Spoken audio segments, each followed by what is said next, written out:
سالم بن عبداللہ بن عمر رضی اللہ تعالیٰ عنہ اور ابو بکر بن ابی حتمہ نے حدیث بیان کی کہ عبداللہ بن عمر رضی اللہ تعالیٰ عنہ نے فرمایا کہ نبی کریم صلی اللہ علیہ وسلم نے عشاء کی نماز پڑھی اپنی زندگی کے آخری زمانے میں۔ سلام پھیرنے کے بعد آپ کھڑے ہوئے اور فرمایا کہ اس رات کے متعلق تمہیں کچھ معلوم ہے؟ آج سلام پھیرنے کے بعد آپ کھڑے ہوئے اور فرمایا کہ اس رات کے متعلق تمہیں کچھ معلوم ہے؟ آج اس روئے زمین پر جتنے انسان زندہ ہیں 100 سال بعد ان میں سے کوئی بھی باقی نہیں رہے گا۔ لوگوں نے حضور صلی اللہ علیہ وسلم کا کلام سمجھنے میں غلطی کی اور مختلف باتیں کرنے لگے۔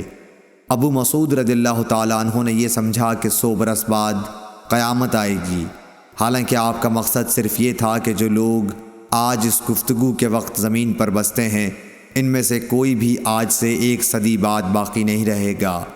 آپ صلی اللہ علیہ وسلم کا مطلب یہ تھا کہ 100 برس میں یہ قرن گزر جائے گا۔